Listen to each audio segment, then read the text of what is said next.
Welcome to Slow News Day Live. My name is Steve Poikinen. I am here in lockdown Boulder Creek, California. Welcome to Slow News Day Live. Very pleased this morning to be introducing for the first time to Slow News Day, Elizabeth+Beck, and for the third time, Jared+Beck.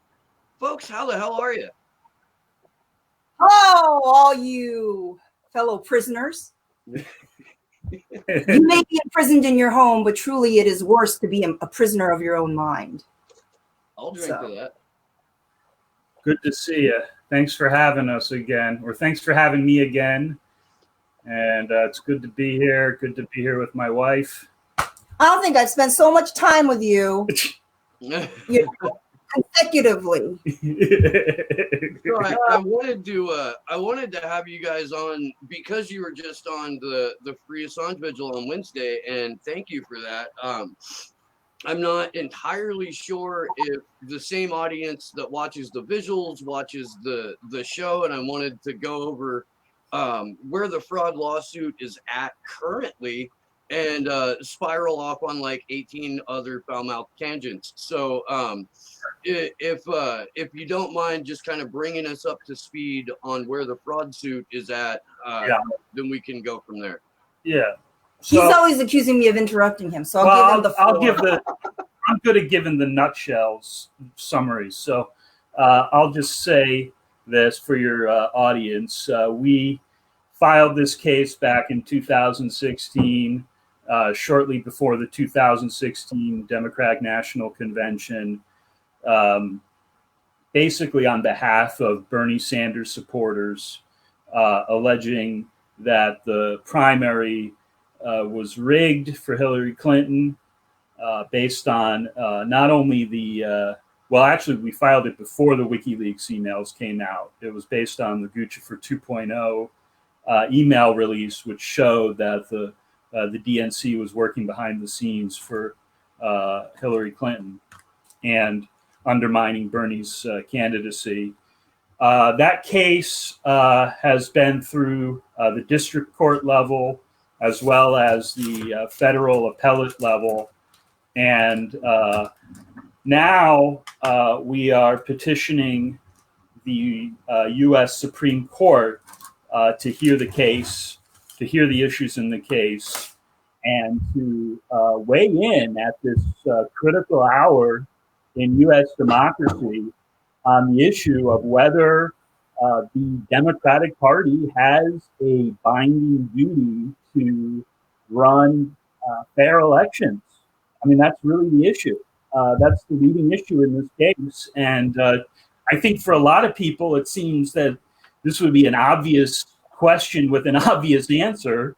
But what I've learned through this case, and what I think a lot of other people have learned through this case, and much to our absolute surprise and shock, is that it's not obvious to the powers that be, who believe that the Democratic Party can pick the candidates behind closed doors and while smoking cigars, which is what their own counsel said in court while I was sitting there in Fort Lauderdale 3 years ago. So if I may, that's where we are. Yeah. If I may presume to speak on behalf of America's highest court, which collectively, if I may assume, freaked out and canceled all oral argument. Like, that's it. Because of the coronavirus. Because of the coronavirus. Okay. If I may presume to speak on behalf of 9 people who are appointed, not elected, they might say, listen to me, you young whippersnapper. Why are you trying to jeopardize my life over your stupid little lawsuit? No, I don't agree with that. I don't think that's the Supreme Court's Cert denied. Get out of here. Okay. That is the weirdest impression of Clarence Thomas I've ever heard.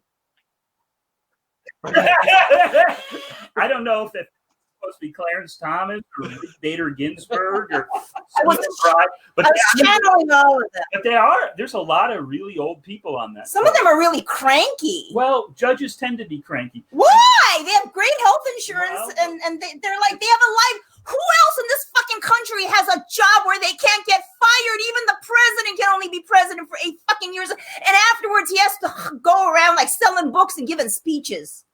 These people have a job for life, Right. unless, of course, they're they die under suspicious circumstances, like Scalia. That's the other way you can lose your job. Well, here's what I would say. I mean, first of all, I mean, we have to assume at this state that we have as good a shot at getting our petition granted as anyone else, and the odds are not in our favor. Well, the odds are low. That's true, but at the same time, I mean, I like to think that the people on the Supreme Court are trying to do their job the best way they know. You know what my shrink said? I had a shrink, He was great. I actually he really helped me with a lot of issues, but I realized that I had reached the end of my journey with my shrink when I was telling him some problems, and he said to go to the FBI, which didn't make sense to me. And then he also said that he gets his news from Morning Joe. That's when I realized that I had reached the end of so I parted ways with him, but he helped. My shrink told me that there was a meeting of psychoanalysts, and a famous psychoanalyst said, everybody thinks everybody's doing the best they can. You know what? Even the serial killers, okay, they were doing the best they could under their circumstances. So it doesn't really, when people say, oh, I'm sure they're just trying to do their job, I'm like, so fucking what? You either do your job well or not. Yeah, I've found that the more institutional security you have, the less introspection comes along with it. If you're basically at the top of your profession, and who could argue that a Supreme Court justice is not at the top of their profession, the amount of personal self-reflection or introspection that goes along with that is near zero. Yeah.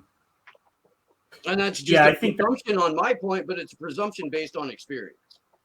Yeah, I think that is a big problem with the judiciary, is that there's too much job security. Ironically, when the lifetime appointments for federal judges was instituted in the Constitution, the founding fathers believed that it would assist judges in making the right decisions, because the idea was that they would be insulated from political pressures because they had these jobs for life. It's kind of worked in reverse, because what's evolved over time is that our judges have become patrons of these political parties that rule our politics, and they're sort of weaponized as tools of these political parties to advance their interests. And then you can't get rid of them once they're on the bench because they have lifetime tenure. So, I don't think the founding fathers would have liked that system, and they were against political parties. Unfortunately, they didn't see fit to outlaw political parties in the Constitution, which may have been a good idea. I don't know. Listen, I think jury trials are suspended, and a right to a speedy trial is enshrined in the Constitution. So many of our rights has been eviscerated or is on life support. So why don't we just get rid of Article 3 judges? Well, because you're not the one making the rule. I know. What I'm saying is, if you say, oh, you can't get rid of Article 3 judges or federal judges with lifetime tenure, you can't get rid of it. It's in the Constitution. I say, so everything else in the Constitution is getting ripped away. The way this works, though, Elizabeth, is that the Constitution isn't formally revoked. I know. They just called cherry picking. Well, I mean, they use artifices and strategies to evade constitutional rights, mostly through psychological manipulation, psychological operations, and so it's sort of a it's a modern way of running an authoritarian state, and so I don't think it's quite the same thing.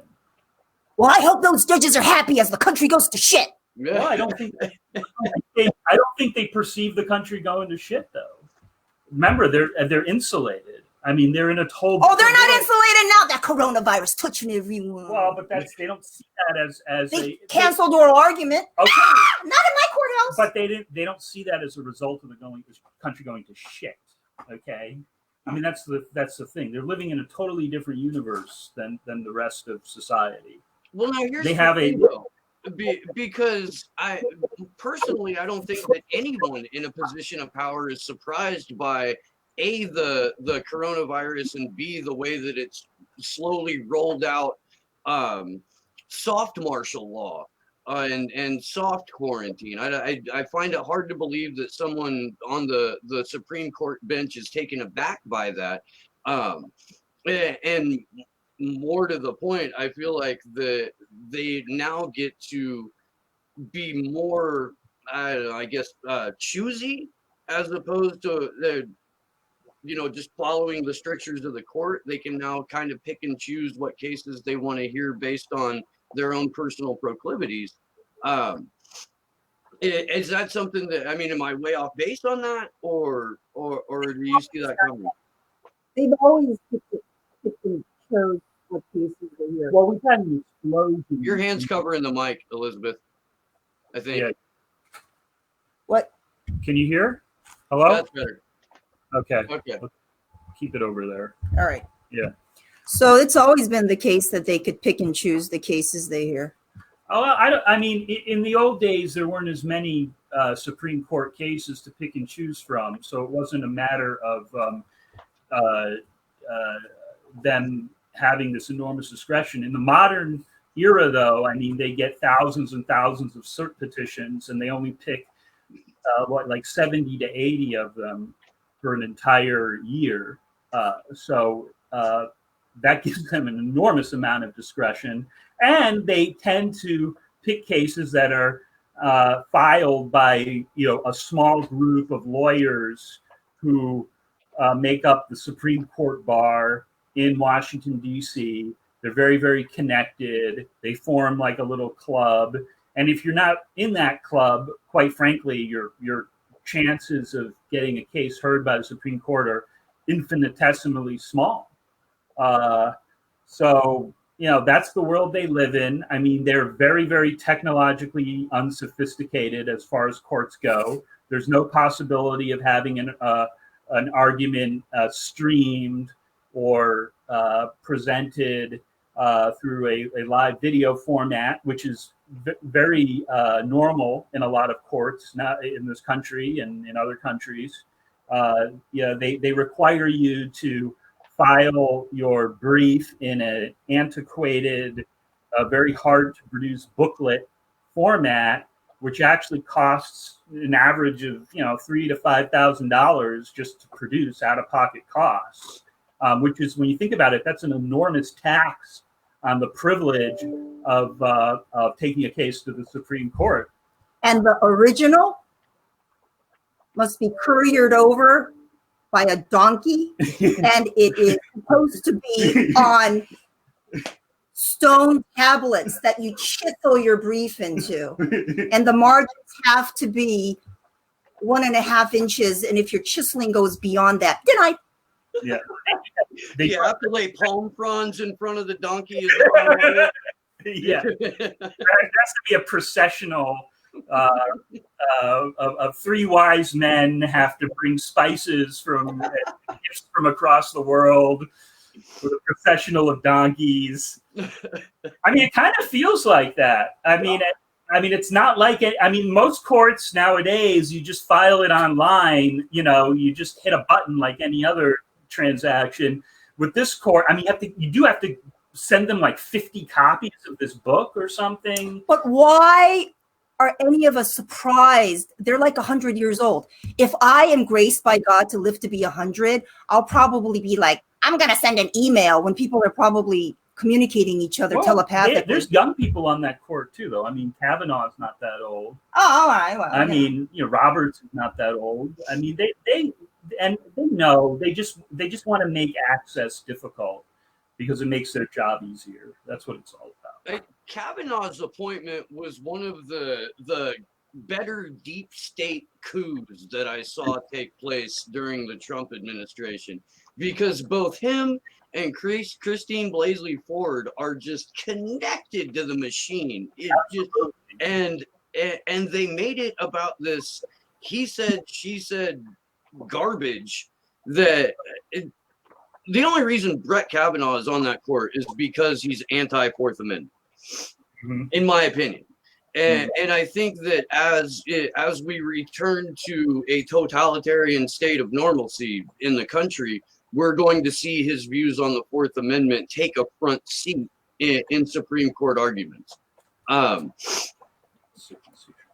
But that is like, that's, you know, it's, I guess it's speculation on my part, but it's speculation based on reading what he's already ruled on in the past. Yeah. Well, how would he like it if we all searched and seized his shit? Well, he wouldn't care. I mean, He wouldn't care. Here's the I mean, look, Kavanaugh is a product. I mean, you hit it right on the head. I mean, he, you know, this confirmation process was basically about what, some like high school party in Bethesda that happened in the 70s, and these two, you know, deep state children or teenagers, I guess you could call them. You know, I mean, it was very, very bizarre. I think in some ways we got a little bit of a glimpse of maybe two of the opposing deep state factions that are kind of jostling for power behind the scenes. It sort of bubbled up in this very salacious way during the process. I don't think a lot of people really truly understand like who this blazing forward woman actually is and where she's coming from and what her motivations are. Although I don't doubt that everything that happened at that party probably happened. Yeah, I'll agree with that for certain. I mean, it sounded exactly what you'd expect from a bunch of like spoiled deep state kids, you know, partying it up in suburban DC at that time. You know, but that's the crowd that runs the country, though. I mean, that's the little, you know, country club circle. They're part of it, and that's it's like a John Hughes movie if it turned into a horror flick. No, I mean, I think the John Hughes movies were actually portraying that sort of emergent circle of an American aristocracy that was coming of age in the 80s. I mean, I think, you know, we don't think of those as horror flicks, but maybe they were sort of well, it's like a rapey Caddyshack. That's a good analogy. But these guys are like, you know, I mean, back to the Fourth Amendment. I mean, they've always seen themselves as occupying this privileged position. I mean, it's like Bill Gates, whose deep state roots go back a long, long way. Okay, they were groomed for power from the earliest age. I mean, we're sold this bullshit story about Bill Gates, like he's some, you know, genius prodigy who was just so great at programming, and that's why he founded Microsoft. That's not how it went down. I mean, he was in a position of power or grooming the moment he was born, and very much pushed to where he is at now. So he feels when he says that, you know, the world's overpopulated and, you know, he wants to. How many kids does he have, though? Like 3 or 4, I think. But that's not the point. The point is he feels that these people don't think in democratic terms. Right. They think in terms of, you know, I'm in the ruling class and it's my responsibility to rule, and everyone else is you know, the subjugated. Well, Bill Gates was a legacy student at Harvard.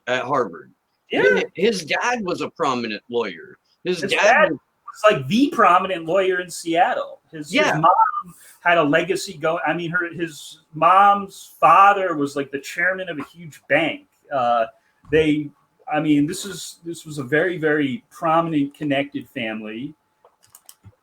But he was a fucking thief.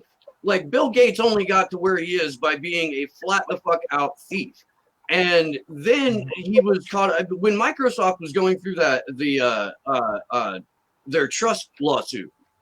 And when they were getting basically wiped off the face of the earth, that's when you saw Bill Gates pivot immediately to philanthropy, because it had worked for his dad, because it had worked for the aristocracy in America for 150 years.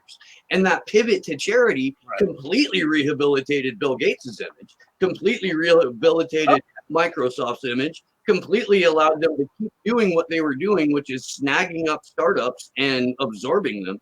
And now we're at a point where Gates's eugenics and population control fantasies are becoming absolute reality.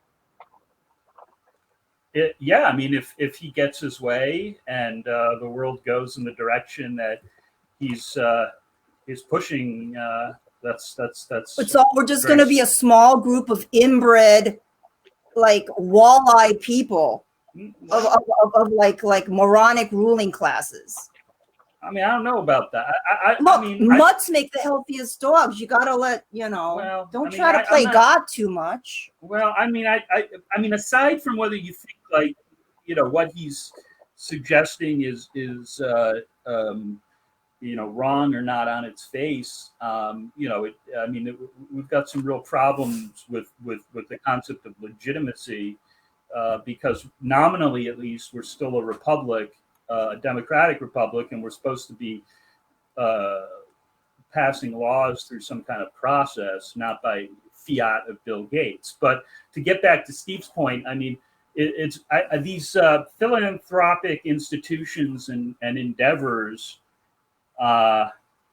that's really where a lot of the power is exercised by these oligarchs, right? Through these foundations and charities, which allow them to network with these international organizations like the World Health Organization and and hospitals like Johns Hopkins. And you can see in the case of the coronavirus that that's a very, very powerful configuration of entities and forces, and it can actually have immediate global consequences in terms of achieving what it wants to achieve. And to underscore Elizabeth's point about the Supreme Court being unelected, these are all unelected globalist movers and shakers. They're in no way, shape, or form pledged to one country or another. They're in it for their own personal edification, their own personal growth of power, and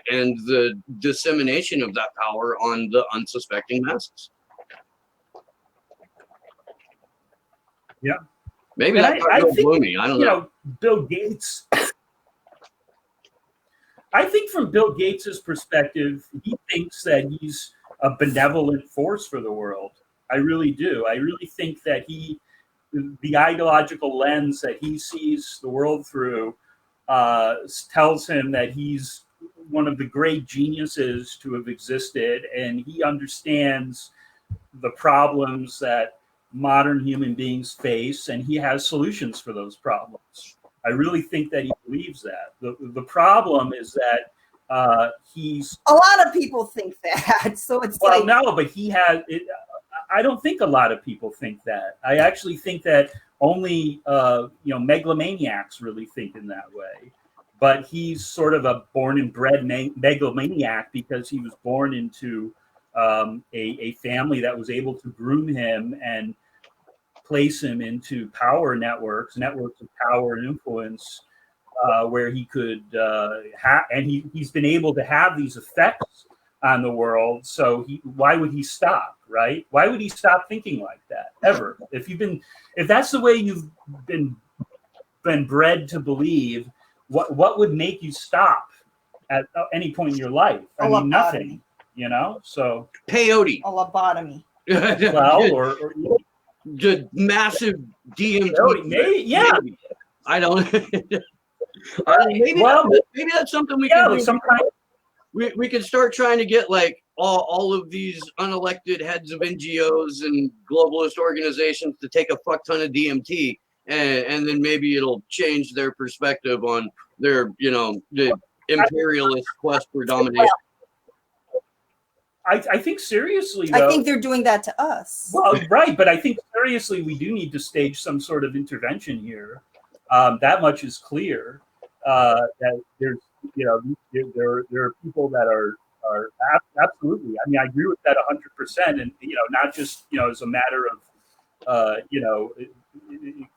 there's obviously some humor there, but I think it's very, very, that. I mean, how else do you deal with megalomaniacs that are out there out of control? Yeah, you have to stage some sort of intervention, but it's a big collective action problem right now, and especially when your fellow human beings are, not, very unaware or confused as to what's happening. And so, before that, some kind of intervention can be staged, you need to educate people, and people need to see the actual truth of what's going on. And we're far from that at this point. In fact, we're probably, there's this huge fog of consciousness out there.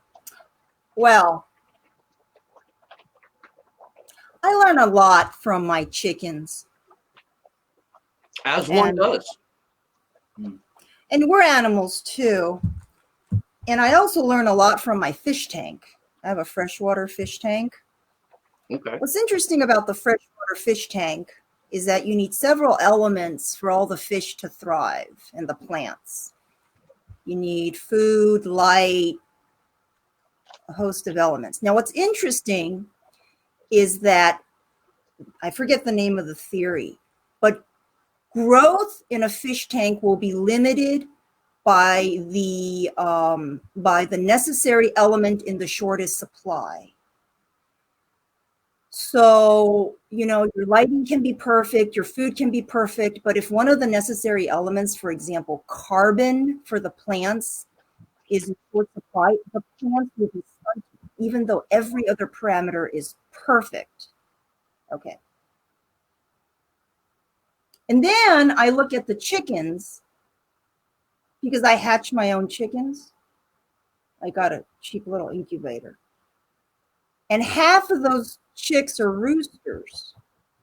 And having 50% roosters is too many men. It's just the way it is. And so if you apply that theory to my backyard, there's plenty of food, there's plenty of water, there's plenty of space. But you know what the damn roosters do? I found one. It was left for dead after it got into a cockfight with another rooster. They're fighting over pussy. Mm-hmm. Okay, they will fight each other practically to the death. Then I rehabilitated him. Now he's a major asshole. He's just turned into a horror. But anyway, I thought he lost an eye, but he didn't lose an eye. He opened it up again. And they'll fight over pussy because that's the most limiting factor. All right. So if you look at us and look at us as nothing more than animals, what is the element that is in the shortest supply? Because now here's the thing. If you look at our country, it just seems to be such a country of plenty. We have so much food. We have so many gadgets. We have this and that and that. Land. We have tons of land too. Resources. But yes, we generally, and we're wealthy. We're one of the most wealthy. But if you look at the fish tank theory, there is one element that is in limited supply that we all need, and that's healthcare. All right. And I think what's going on is we're nothing more than animals, and I think we're starting to kill each other over healthcare. It's certainly in this country that's true. I mean, to the point to where Trump basically enacted a version of Medicare for all, positioning himself to the left of not just Joe Biden, but Bernie Sanders, who in an email to supporters yesterday said, specifically, I am not suggesting, or I'm not trying to get Medicare for all passed right now. That's a fight down the road that I'll look back into. So Bernie effectively dropped his Medicare for all position because Trump enacted it for the coronavirus. And it's being the thing that we have in short supply. It's the thing that politicians can now dangle in front of us as that carrot while they're beating the hell out of our civil liberties. Be careful what you wish for, because Medicare for all will be easier to implement if you, as a totalitarian state, eliminate the weakest, who will suck up the vast majority of the healthcare resources: the terminally ill, the aged, the disabled, those who have rare diseases that require very, very, very expensive and specialized care. Right. Okay? That's why health insurance policies are so cheap for the young and healthy, but so expensive once you hit 55 and above, even if you are in good health. And there was some politician in Texas who came out and basically told old people that they should be willing to die to save the economy. So my theory is that people don't really want to talk about it because during World War II, we were, you know, we were on a certain political position. But I think there was a big chunk of this country that embraced Nazism and eugenics and all of that stuff. And I think that element never left. And I think that a lot of those ideas have been incorporated into our governance and has sort of been, you know, kind of absorbed. Well, I mean, the thing is you see, you know, you can call healthcare a resource, but I mean, it's not, I don't think that's quite accurate. I think what the resource is actually health itself. And healthcare is a way of maintaining something that's vital to life, which is healthiness. And I think one of the sort of the unsaid things about our healthcare crisis is that we're a profoundly unhealthy country. I mean, we've just got so many people in this country with pre-existing health conditions and you know, problems with obesity and all these you know, cancers and you know, you name it. I mean, you know, when you stack us up, you know, our diets are horrible. You know, we have a mental health problem on top of a physical health problem. And you know, at the end of the day,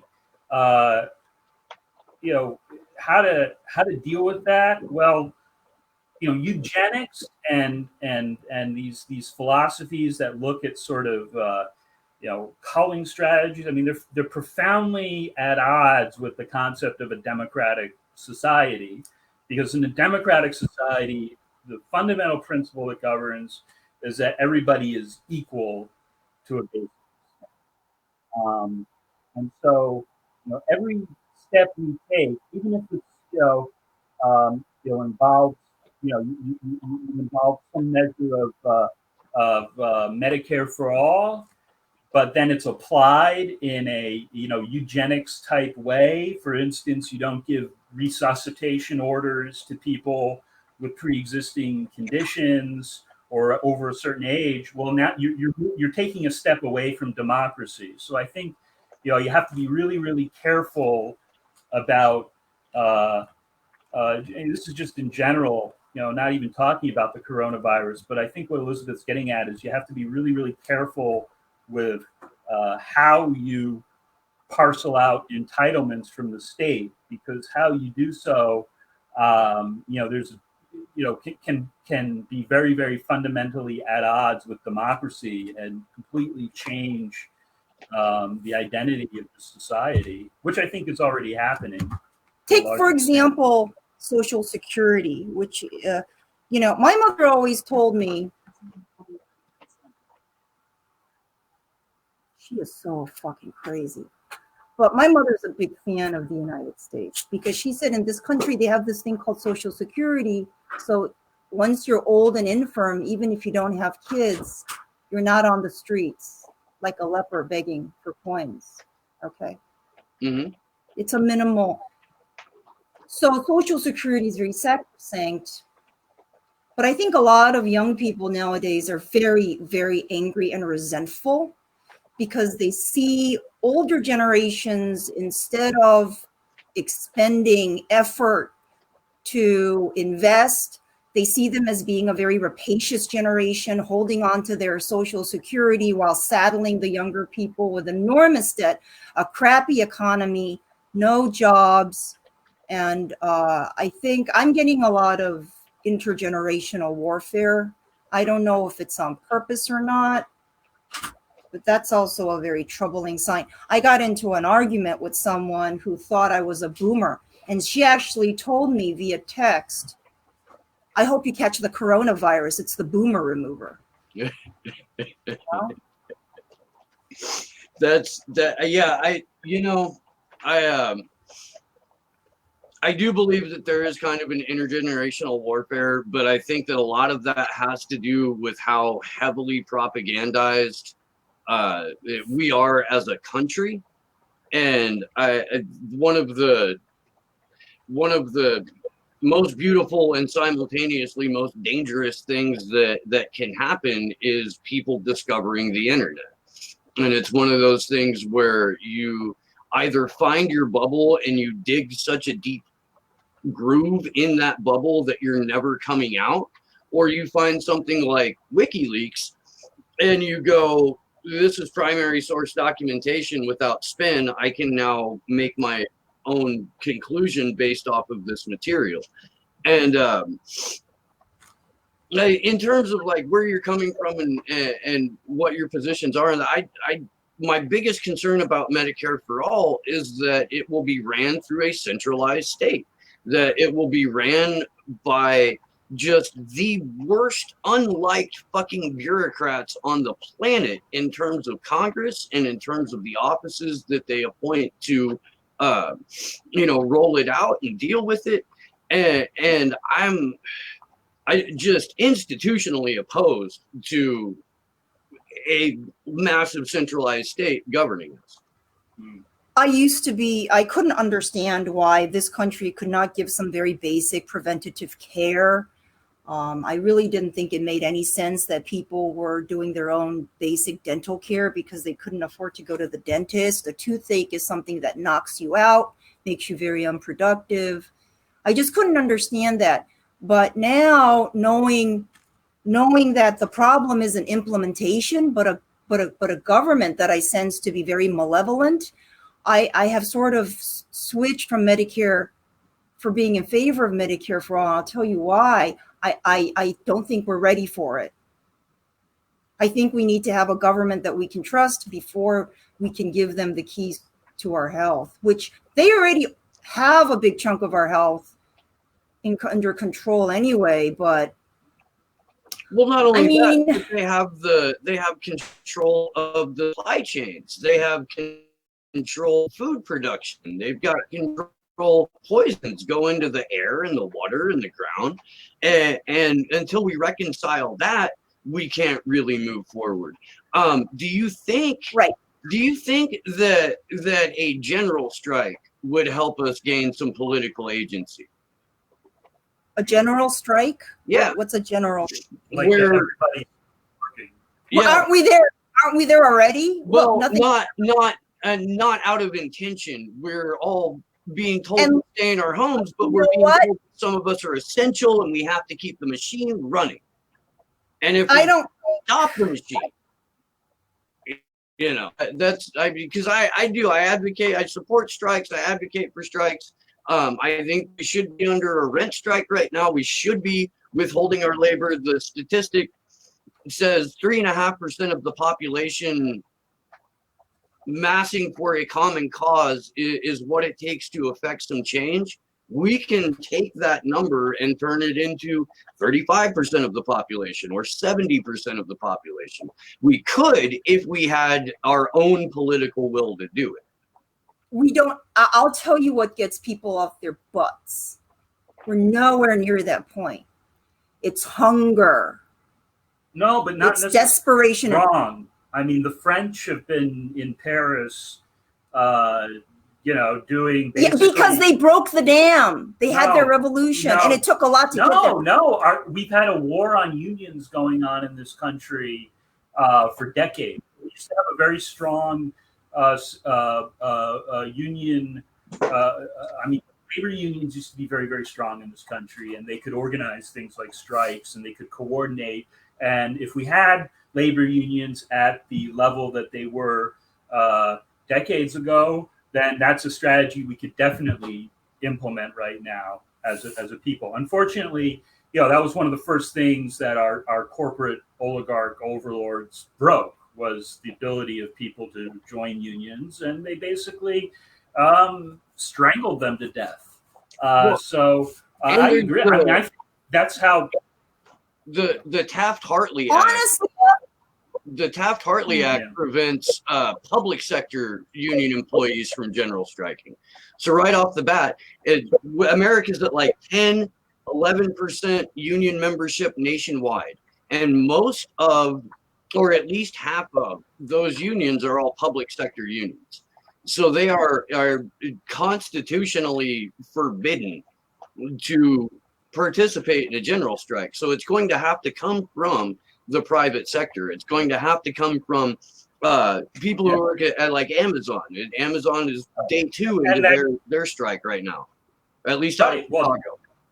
But didn't they fire the guy who started that or something? They fired the guy, and they found out there were internal emails that were leaked, I think, to Vice that showed that Bezos and his legal team was already engaged in a smear campaign against this guy. And he's a black dude. They're calling him lazy and inarticulate. Like, I mean, just the tropes are all there. It is sickening. Wow. Yeah, I mean, I think that traditionally that's how people exert what little leverage they may have is they do it collectively, and they do it by withholding their labor, and then society comes to a grinding halt, and something has to change. This may be, this is one of the it's a tried and true avenue. Unfortunately, requires the psychological manipulation that is coursing through this society right now is this has got to be one of the most propagandized, if not the most propagandized society of all time. Can you imagine if our sanitation workers throughout the country just basically say, I am picking up trash until certain things get passed? Right. Rich and poor alike. My God. Well, they had that. I mean, they had that in like New York City in the 70s. Like that's exactly what would happen, though. Philly sanitation workers just went on strike, and they got their demands met in about 72 hours, or at least enough to get them back to work. Well, I am all for that. I 100%. And one of the gigs that I do as a side job is hauling. Like, I would stand in solidarity with them and not go pick up anybody else's shit. If California, Santa Cruz County sanitation workers were like, fuck it, nope, we're not doing it. But you know what? You know what the problem that I see is this, and I'm not trying to criticize the striking sanitation workers, but if anybody strikes, they're only doing it for their own interests. Like, I need more pay, I need bennies. Well, that's why you need a general strike. That's the so the point is, it's just like all of us just fighting over the same pie. Yeah, but if you have in the old, we're never going to get anywhere unless we're striking for other people. Right.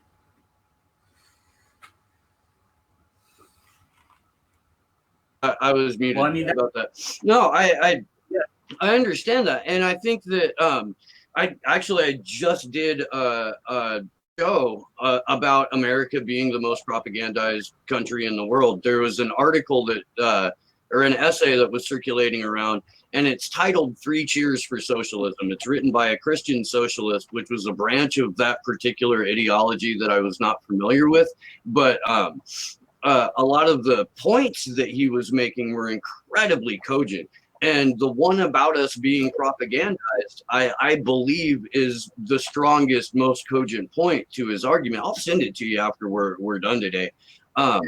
It's a little bit, it's preposterous in a few places because the guy who wrote it is so Anglo-centric that he kind of... Do what? What? Call me a chink. No. What? Why? Why not? Because I don't really go around disparaging people even when they tell me to. It's just a word. Say it. It sticks in your throat. Can't do it. I'll tell you what. If it makes you happy and you'll come back on the show, I'll call you a chink. Okay? Will you come back on the show? Will you not be mad? Okay, you're a chink.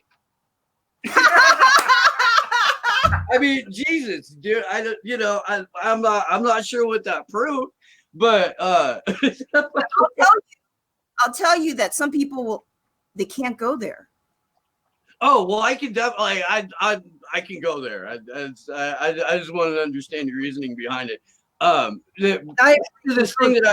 to the essay though, and in terms of America being heavily propagandized, one of the points made in that article is that we are specifically taught not to read or understand our own history, let alone the histories of other countries. Yes. Yeah, so here's, I was at supposedly it ranked the best college university. I spent 9 years there. I got 3 degrees. Okay, and please tell us what this institution. Well, this is my point. Okay, I studied political science.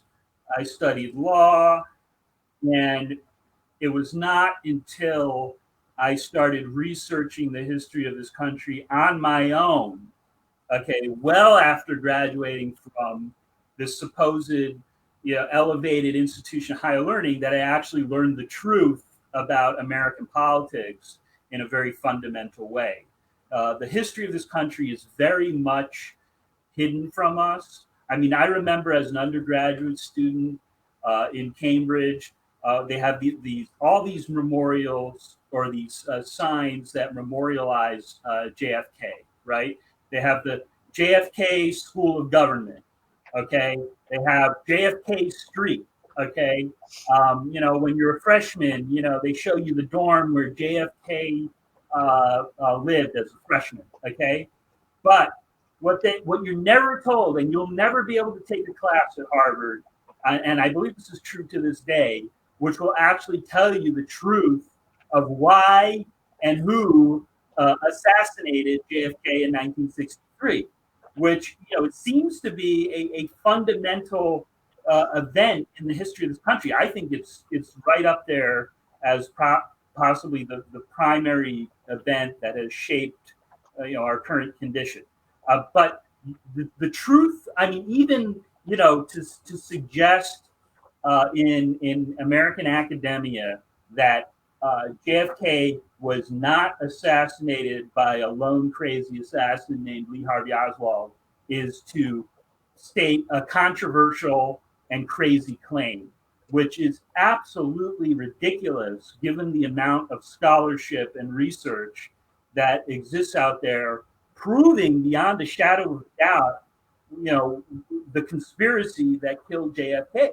And it's an incredible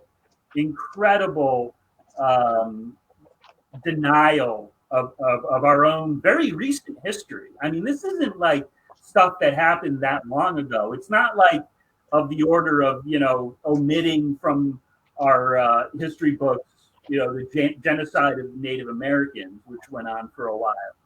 This is stuff that's happened within the lifetime of people who are walking around today, and yet we still don't know or acknowledge obvious key facts about it. And to me, that is just extraordinary.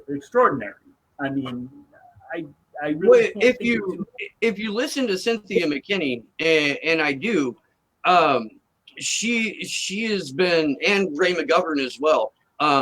They both include academia in their overall. This is who the deep state is. This is where COINTEL proved.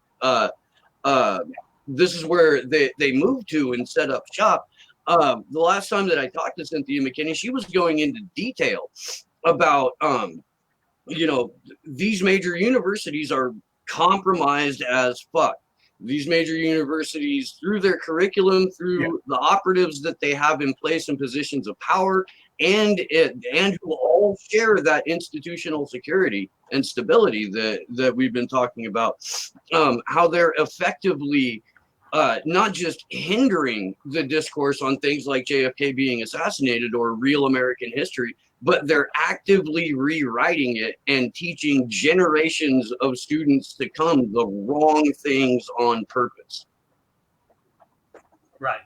Absolutely. And it's because I think the purpose behind that is because they're producing the next generations of drones, bureaucratic managers for this society who absolutely have to labor in ignorance in order to do their jobs and keep the machine running. But how long can that continue for? I mean, how long can you tell a lie about something where the truth is actually pretty readily accessible now? I mean, I remember growing up, the first movie, or the first thing that really made an impact on me about JFK was that movie JFK by Oliver Stone, which I think came out in the 90s. But it was very difficult to get source materials or books or articles that talked about the topic outside of sort of the standard textbook treatment.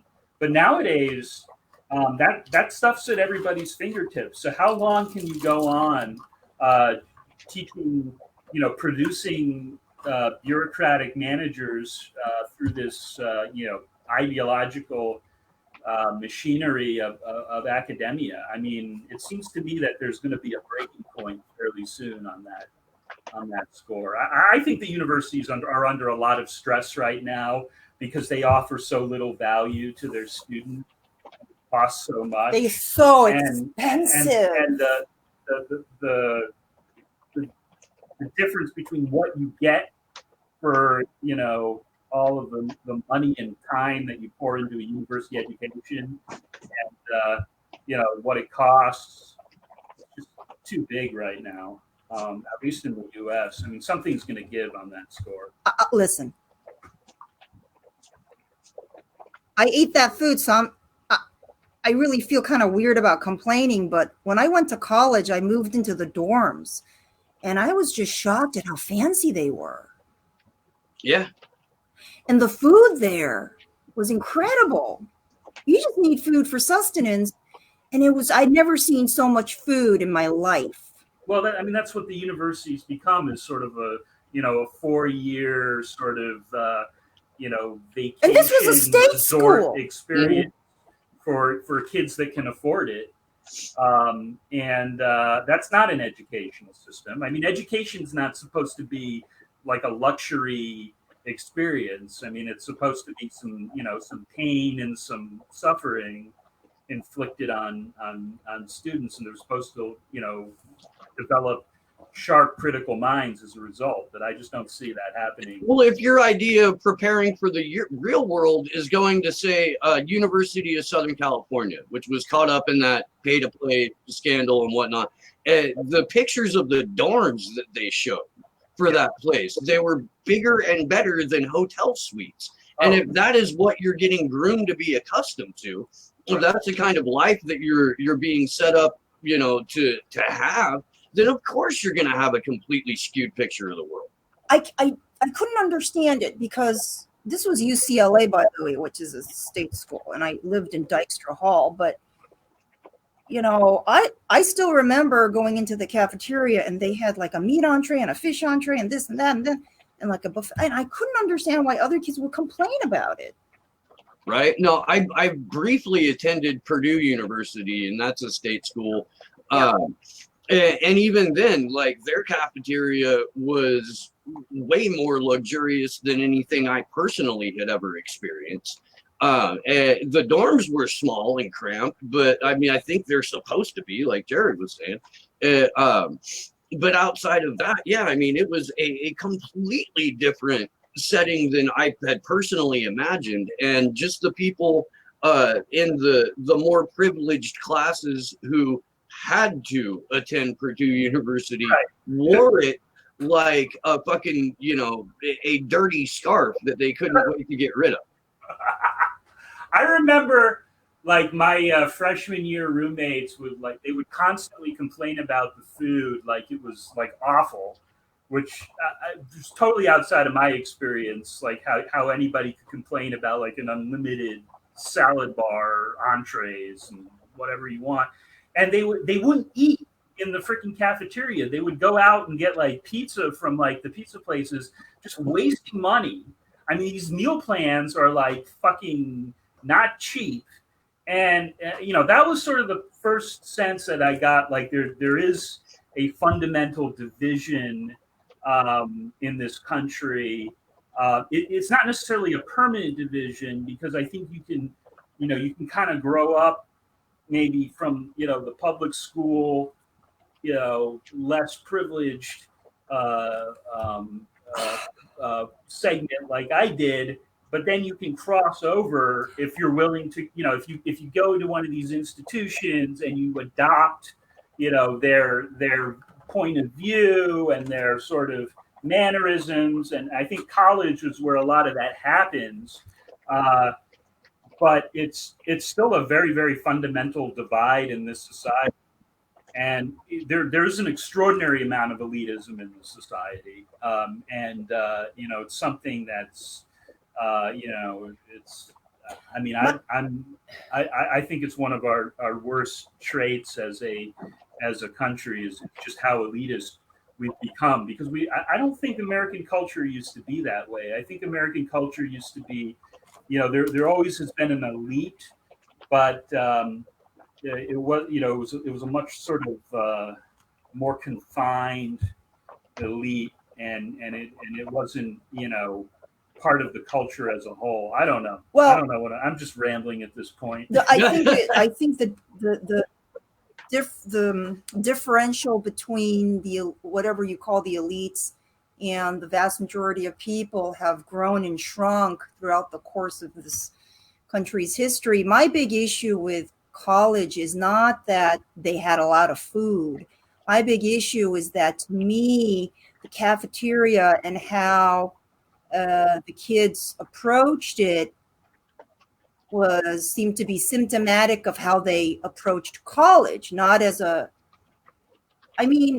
even if the food is shitty, maybe you're supposed to spend 4 years making your brain hurt. Well, the other side of it is like, why have we assumed that kids have this right to like a 4-year period of Bacchanalian, like getting wasted every night and doing this whole frat party thing? Why is that assumed that's something that you're entitled to do as a college student? Because a lot of people go to college and that's immediately what they assume that they're entitled to. Where does that exactly come from? I think John Hughes movies. I think that's where it comes from. I think we had really since like Animal House came out, there was just and this goes again back to Americans being so heavily propagandized. If you see it in the movies and you see it on TV that this is how you're supposed to behave in college, then when you get to college and that atmosphere exists, you're going to assume it's your job or your responsibility to take part in that process, because that's what it takes to become a grown-up or some ridiculous shit like that.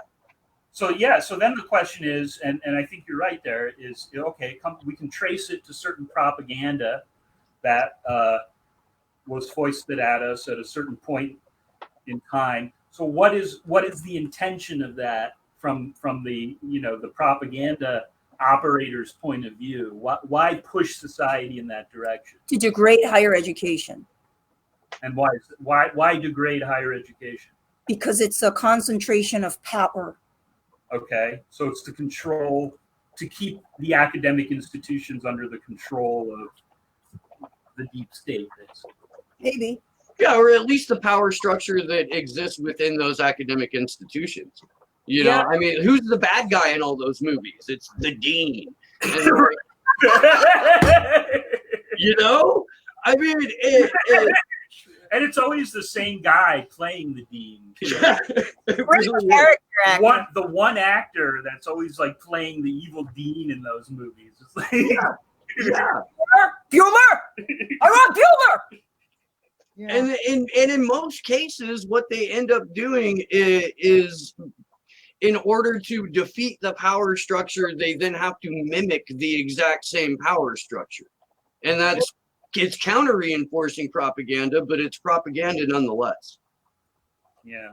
Well, it makes sense from a control perspective, because if you look at history, I mean, concentrations of students in higher education are often, a flashpoint for resistance, protest, political unrest. I mean, you look at South Korea's history, a lot of the recent political transformations, and when the shit hit the fan there, I mean, it was students at these institutions, often led by professors that were very sympathetic. I think this country is definitely, I think those John Hughes movies really controlling college kids is I think it's very important if you want to keep tight control, because I think the way higher education is I think if you are selected to go to college, you may feel a sense of responsibility as one of the more as a person that society has selected to be educated, that you need to do something. It really depends on how you're propagandized. And college kids really, if you don't keep them under control, they don't have kids, they're not married, they will throw their young bodies against whatever. Oh, yeah, absolutely. And I think that a lot of that is why we've seen the complete pussification of Berkeley and other universities where protests, that whole protest movement kind of gave birth to an entire generation of activists. And we've seen an ensuing 50, 60-year clampdown on education. We've seen an ensuing just sort of whole new ecosystem spring up with, okay, now these are safe zones, and this is you can't say, here's the dictionary's worth of words you're not allowed to say to people anymore, and here's topics that are now forbidden in terms of discussion on campus. All of the protesting, all of the righteous anger is now directed at words rather than actions and situations. And so, all those protests, I think that the very concept of banning a speaker from a campus is just so anathema to the principle of learning and education. And yet that's what students have been propagandized to channel their activism in, and now that activism is institutionalized. And I think these institutions are totally fucking worthless now. I mean, I think the professors are worthless. I think students are worthless. I mean, I don't want to send my kids to college in the U.S. I think it's a ripoff. I mean, for the amount of money you have to spend, and to send them to like a propaganda camp where like there's a bunch of like useless propaganda, and then what the hell are you going to learn there? Yeah, and I agree with that. I do, and I've got two teenagers here in the house who are going to be approaching college age in the next 4 to 5 years, and that's something that we're going to have to wrestle with. It's something that we're going to have to, my wife and I are going to have a conversation about, because we're fairly close to a couple of the people that are in positions of authority at UCSC, the University of California, Santa Cruz. And their TAs are currently still, even the ones who didn't get fired, the ones who did, over the Wildcat strike. They held a Wildcat strike, and they went on. There were 54, I believe, TAs and student advisors who got fired for participating in this Wildcat strike. And yet the ones who remain are still holding that Wildcat strike. And the irony is just incredible. I mean, this is freaking Santa Cruz, which is, always been supposed to be like the bastion of American leftism. And, they're fucking firing their graduate assistants. Well, it's NPR leftism. Right. It's, sit with your hands politely folded on your lap. Don't make too much noise. Don't rock the boat leftism. Right. I saw a lot of that in law school. Like when I went to law school, everybody loved Black people. It was really weird. And like the few when you say that, what do you mean? I mean like the few African American students we had in law school, I would see the white kids kind of fawn over them. but I knew these kids. You mean it's like an exaggerated? Oh yeah, they love like certain minorities in theory, but I doubt they grew up with anybody outside of their particular ilk. Yeah, Right. It's the Phil Ox song "Love Me, I'm a Liberal" in real time. Right. But these are, I mean, they're not, I mean, the leftism that used to prevail at Santa Cruz, I mean, that goes back to an era when I think people were, you know, at least, yeah, I guess the 60s are a very complicated time, and they're not really, we still don't really have a real handle on exactly what went down there. I mean, do you like the Beatles at all? I am not a Beatles guy. I am not. Okay, I Maxwell Silver Hammer, I was never, and Norwegian Wood, and you can scrap the rest of it. okay. Well, see, I was never a Beatles fan myself, but I recently been doing a lot of research and looking into what exactly the Beatles were, and I mean, it turns out that there's a lot of evidence that the Beatles were a totally manufactured phenomenon, and a social engineering project that was directed by this institute in London called the Tavistock Institute. They didn't write their own music. There were multiple people that played the roles of these musicians. You know, Paul McCartney. It's not really Paul McCartney. I mean, he's a guy. He got replaced in like 1969. I mean, I was totally oblivious to this stuff because I never really listened to the. Elizabeth loved the Beatles growing up, but I never really liked their music. But it leads me to believe that you know, the Beatles were sort of. I mean, the premise of this line of research, and I'm really starting to take it as very, very credible stuff. Is that the Beatles were sort of a project that was ultimately designed to change, permanently change the attitudes of young people in the UK and ultimately the US, and just really just fundamentally change the culture in this country, and I think it was successful.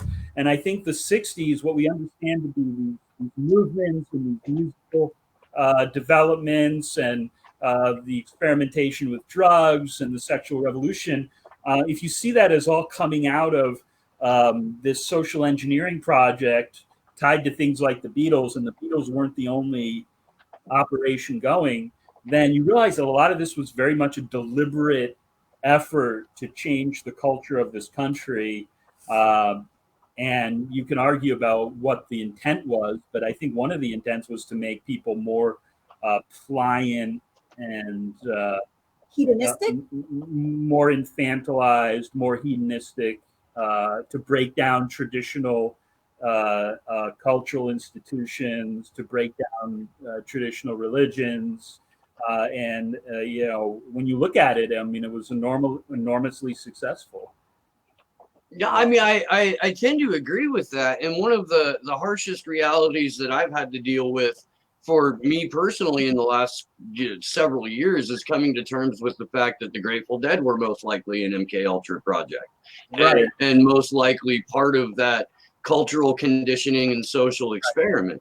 That was a very formative part of my life, was being on Dead Tour, and you know, the vast amount, this may come as a shock to you, by the way, the vast amount of psychedelics that I personally have ingested, and what that actually meant, and what it was supposed to do in terms of how I viewed the world. And I was an outlier in this social experiment because I didn't go and conform and sell out and do the things that were expected of people who came through that process. Most of the people that I know from tour all have you know, their own little businesses, and they're all legit businesses. They're fully compliant with what society tells them to be. They've hung up all of their outlaw spurs or their rebel spurs or whatever the fuck you want term it as, and now they're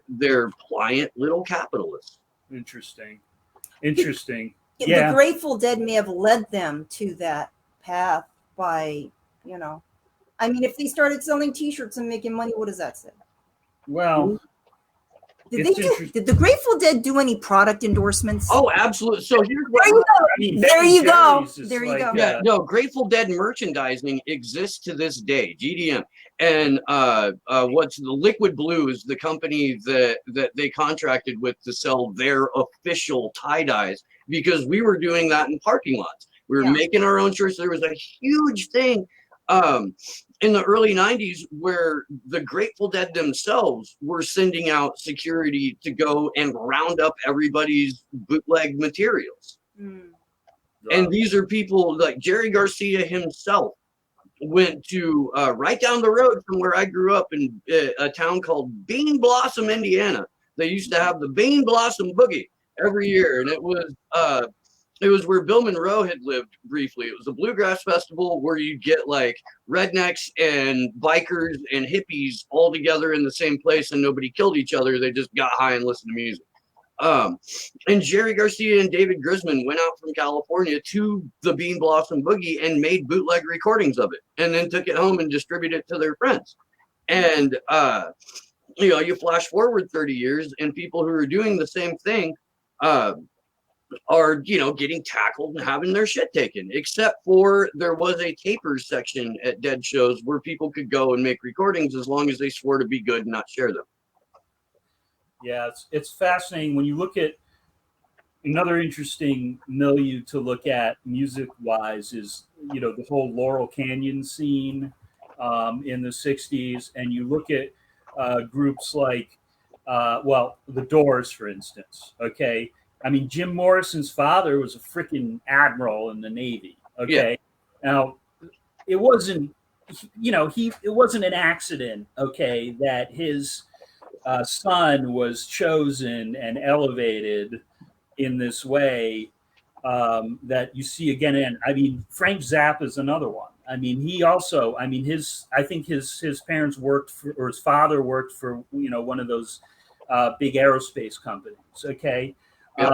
And you see this pattern over and over again, and you realize that what's been, sold to you as sort of an authentic musical tribe, let's call it, is actually something that was prefabricated and formed, according to this model. I very much think it started with the Beatles. I think the Beatles were sort of the originary group that was sort of put together by highly sophisticated social engineers who wanted to spread certain cultural messaging through music and use. What about Elvis? I haven't looked at Elvis as much. There's always been a music industry that's wanted to sell records. The thing that really sets the Beatles apart, though, is that there was a lot of psychoanalytic thought that went into the music that was created for them, and there was also just a lot of weird messaging that was going on, including the whole death of Paul McCartney, that I think has a very working at a very subconscious level, and then it led to other groups and other movements being seeded here and there, often with the purpose of spreading around psychedelics and other substances to affect a radical change in the consciousness of American culture, which was a very, very conservative culture until the 1960s. I mean, I think that's what people don't realize. I mean, when the Beatles first hit the U.S., there were all kinds of demonstrations all across the American South, people wanting to burn their records because they saw it as very anti-Christian. And that's just totally gone. I mean, we don't really have that. I mean, we have pockets of it in this country, but it's not sort of the unified, fundamentalist Christian culture that I think really dominated this country at one time. I think it was totally smashed and broken by the the MK+Ultra people.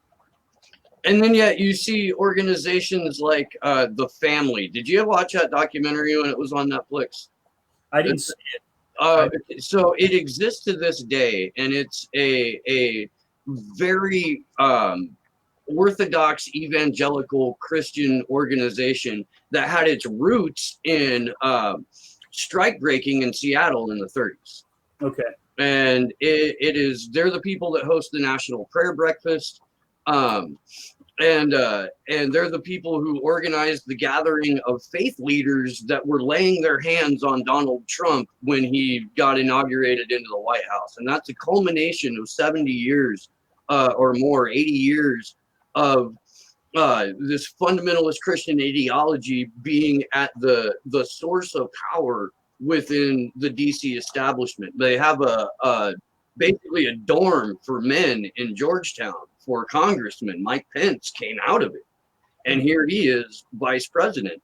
And I think that to a degree that fundamentalist ideology exists within the halls and framework of power, even if societally we've moved very far afield from that. Interesting. Yeah, that's really interesting. I mean, well, look, I mean, to exercise power and maintain power, you actually have to be very, very disciplined, and you have to have a whole different point of view. I mean, that's what kind of gets me frustrated. Maybe to go off on a little tangent here, but I think you might have some interesting things to say about this. But it gets me very frustrated with the progressive, or what's called the progressive movement in this country, is that there's just a total lack of understanding about the realities of power and how it's exercised. And it leads to them being just totally ineffective people doing the same shit over and over again with no return. And, I mean, it's sad to see it, but I think it's a result of what we've been talking about, which is that the sort of the true knowledge about power, or sort of this disciplined, kind of uncompromising approach that you see, maybe from this family group and people like Mike Pence, it's not accessible to the progressives, or the progressives seem unable to access like a similar type of strategy, and it leaves them just totally vulnerable and ineffective repeatedly, and they don't listen to anything. I don't know. I've had a lot of, let me ask you, is the family, correct me, have they been like connected with like child trafficking and all that stuff? Family? That was a different organization, and I had Elizabeth Voss on, and she talked about it, and that was the Finders. That's who it was. Oh, it was the Finders' fault. The family, they preach this basically like the Joel Osteen prosperity gospel, kind of thing, where they're kind of like a Rotary Club on steroids. In terms of they wrangle in high profile business leaders and high profile politicians, and they teach them this gospel of they market it as Jesus plus nothing, so that it doesn't matter who you are or what you've done. If you are a leader, it's because God has chosen you and has forgiven you of everything that you've ever done, because he wants you in this position of power. It's really fucking weird.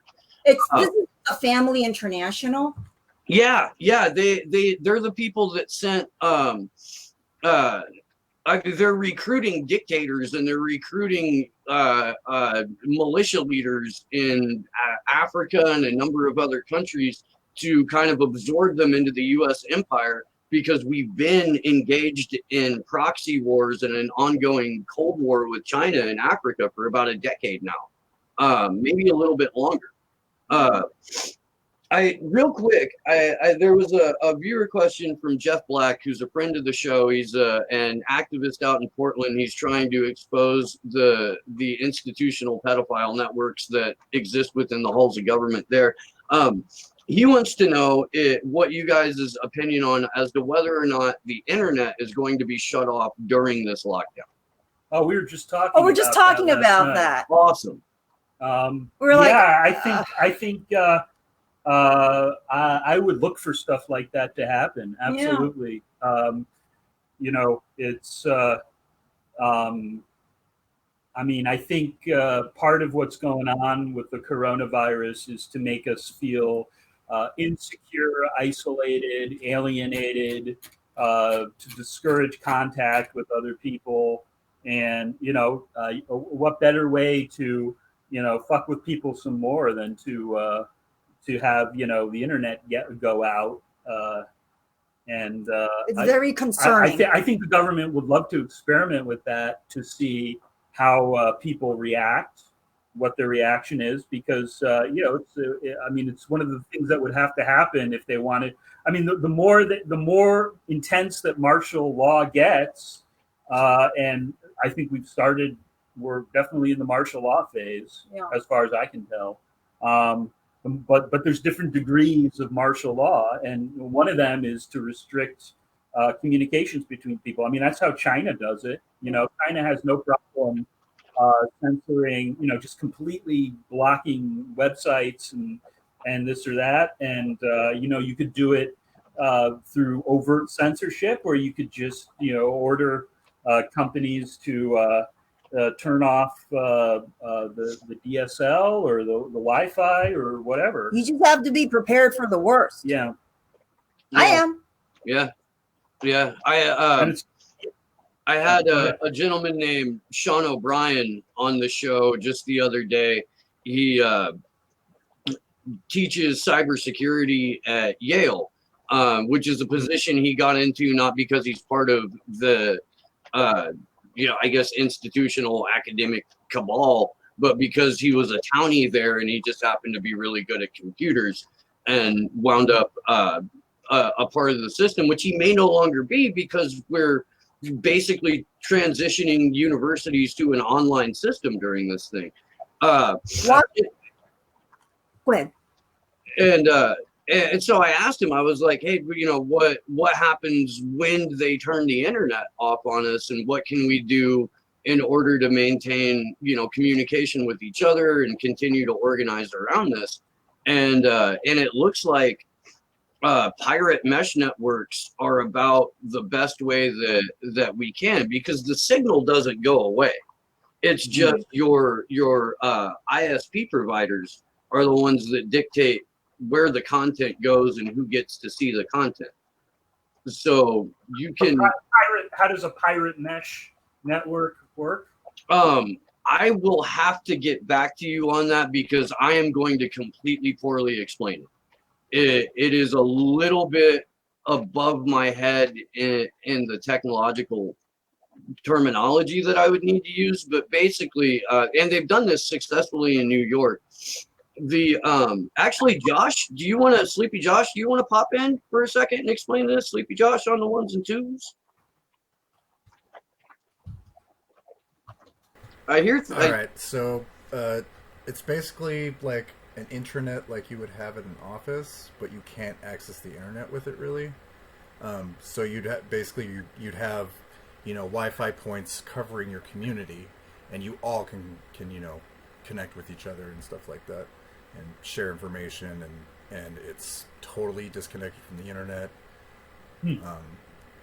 And yeah, it's a pretty cool concept. It requires a lot of people to do it to be. I mean, does this bear any similarity to like bulletin boards from the 80s, 90s? Kinda. I mean, it's the same kind of deal. Like that's the kind of information. That's how you would kind of spread the information. And you can use protocols that aren't connected to the internet on these local networks. So, like, you could have something like Mastodon or something, and you know local Mastodon servers all linked and stuff like that. So it's very useful for linking communities if they shut off our internet. Interesting. Would it make sense to be a ham radio operator? Absolutely. Yeah. 100%. That's what. So part of my thinking in this is that we're going to have to start relying on lower tech or more old school ways of communication, and yeah, even to the point of flyering your town like the anonymous crew used to do back in the Occupy days, where you just send out a flyer team in the middle of the night to post as many of the messages as you possibly can. This particular system that we have is not designed to be sustainable, and so there's going to come a point where the bottom just drops out. And I think what we're seeing right now is the vestiges of power that we have clinging on to this system as hard as possible, because once the bottom does drop out, you're going to have, at least in America, 160, 180 million very angry, very hungry people. Globally, you're going to see the exact same thing. And in my mind, there is no one in a position of power who's been surprised by this. I've been calling it a pandemic. We've got Event 201 going back to Lockstep, which was held in 2010, put on by the Rockefeller Foundation, which was a simulated exercise going through the transition into a post-pandemic police state. Yeah. And it's really fascinating reading. I want to circle back to progressives for a moment, because Matthew Stoller, who's pretty entrenched in DC and part of the Elizabeth Warren cabal, referred to the DSA as an organization of authoritarian scared children. And I tend to agree with that, because it's more or less a toothless organization that only takes a front seat in terms of advocating to get people elected inside the Democratic Party. And then after that, you've got people who may be more left-leaning, but are still part of the authoritarian left and advocating, what essentially ends up being Maoist state capitalism marketed as communism. I got a lot of problems with these people, because I really do. Like, it's been so fucking frustrating to watch, because I come out of a much more, I don't know, blue collar oriented framework of activism. Right. And the first time I got my head split open by the police was at the WTO protests in 1999. Moving all the way through Occupy and to now. And it's so hard to have a conversation with these guys, because they're basically academic elites and spoiled children who have learned some really good buzzwords and have maybe read their Chomsky, and that's where it ends. Right. That's very interesting, because I think what's happened is that even the call it the progressive movement, call it the left, whatever you want to call it, but everything has been very much nationalized and homogenized to a very, very significant degree from where it was, even like 20, 30 years ago.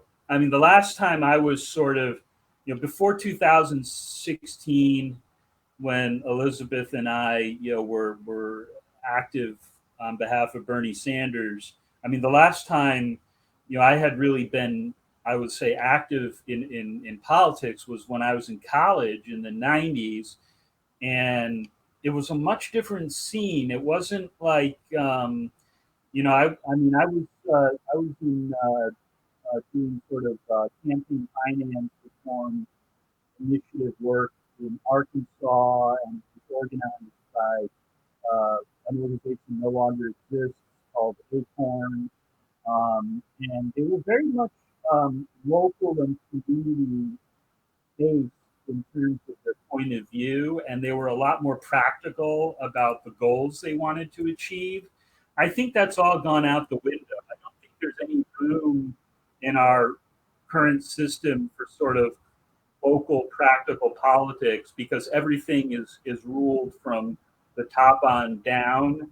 And I think what you're describing in terms of the DSA goes along with that. I mean, it's really only an organization that channels people into, the national party that encompasses the left, which is the Democratic Party, right?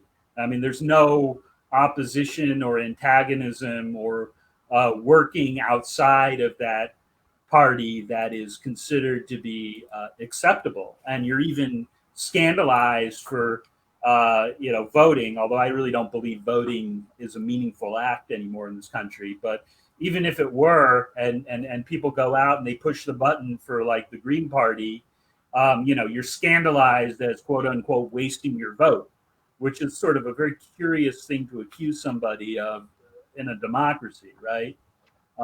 Absolutely.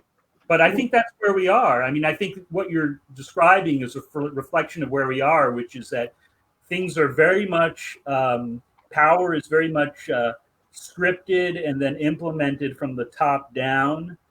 There's no grassroots. There's no local locuses of power really to speak of that are significant. And people that want to act on their political inclinations.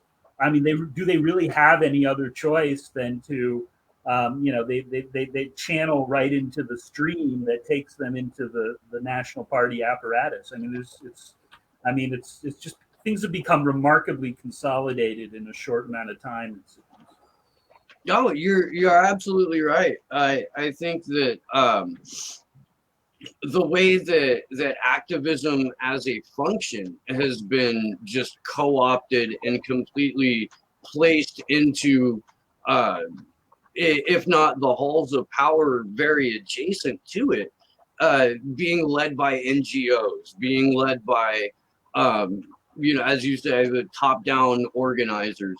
It's made it so that when you actually go and do something that is genuine activism, you're sneered at by and castigated by the very people who themselves have quote unquote acceptable forms of protest, right?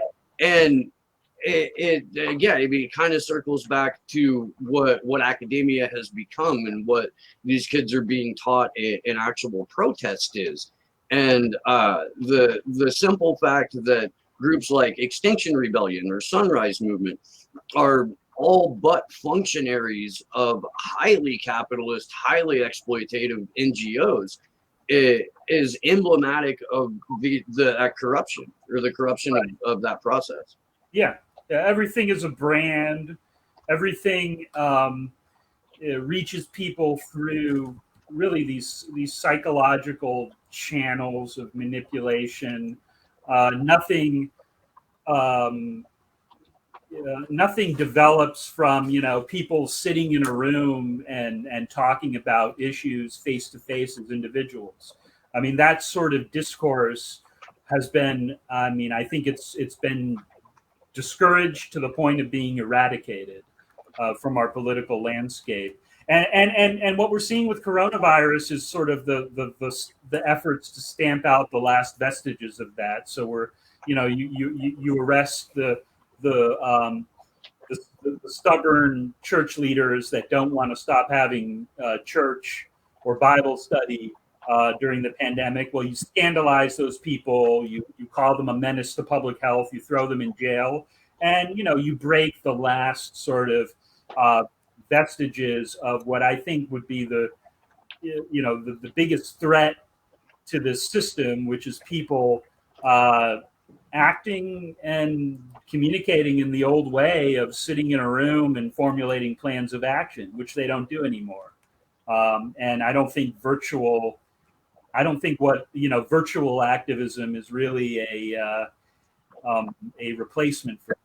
And besides, what's done over the internet is subject to monitoring and control in a way that people congregating in their own community with their neighbors is not. So yeah, the only real way you can get around it is by going the black hat anonymous route, and right. that will land you in prison or exile. Right. We've had the good fortune to speak to Commander X, one of the more infamous characters from Anonymous, who got himself asylum in Mexico as a result of his political persecution. But I mean, eventually, at some point, it's going to have to come down to we're all going to turn into anonymous, or we're all going to turn into just neural-linked drones. Hi. Maybe trying to get a ham license. I'm reading about it. Is this going to get me electrocuted? It looks very complicated. It's really not. It's been a long time since I've been in front of a ham radio, but I don't. Most of the people that I know that were ham operators were all like, older guys who weren't necessarily at peak physical condition, and they never managed to electrocute themselves. Okay. I'll get you guys set up. I appreciate any link. It looks like I have to take a written test first. Oh yeah, I just read about that. Yeah. Well, that's something to do. Hell yeah, I'm for it. I butchered a goat. Did I tell you I butchered a goat? Okay. Yeah, and I ate her. Yeah, no, I've had goat burger before. It's good. Yeah, it's very good. So I got that under my belt. Now it's time to move on to the ham operator. I guarantee if you can butcher a goat, you can run a ham radio. This is going to be horrible, and I'm probably going to wrap shortly after this. But like several years back, a buddy of mine who was a cannabis baker and just did hippie as shit, they were raising goats, and he went to go kill one, and he shot it wrong, and the 22 bullet basically bounced off of its skull. Oh shit. So he had to go like chase this thing, tackle it down, and slit its throat. It was like the most traumatic experience for this guy, who really is kind of a crunchy hippie motherfucker. Like, he was damn near in tears. He probably had a whole like, well, if you're gonna eat meat, you should know where it comes from kind of people. But that's fine. I eat a lot less meat after the butchering. Right. And he was one of those like whole buffalo kind of people, in terms like the skin had to go to another friend of his to make drum heads and all that kind of stuff. But yeah, that poor guy. They have very hard skulls. I'm gonna hang my hard skulls. I'm gonna hang my goat's head on my gate to deter burglars. Well, yeah, in the coming. Do you think it'll work? So I'm going to go ahead and wrap here, folks. I want to thank you so much for being on today. I really do appreciate these conversations. You're becoming, by some of my favorite guests. I enjoyed the hell out of it. Let some people know what you're up to, where they can buy What Happened to Bernie Sanders, if it's still in print. It's on Amazon. Yeah, I mean it's really cheap now. You can get the book for like $2 or $3 on eBay. So that's if I was going to buy the book now, I would buy it on eBay. I mean, it's historically cheap. And now that people are in quarantine, I mean, I would encourage people to use the opportunity in lockdown to do a lot of learning. If you have extra time, now's a great time. to really dig into those subjects you may not have had a chance to dig into. I mean, there's a great new 4-hour documentary on the Beatles that I just watched for people interested in that kind of stuff, and the MK+Ultra type programming associated with the Beatles. I mean, I'll put the link up on Gab soon, but there's all kinds of stuff like that out there if you know how to look for it. And I think nowadays, especially with the quarantines going on, this is an ideal time to get up to speed on the true history of our country and our world. There's no better time to do it. Can we end with a round of ethnic slurs against each other? Come on.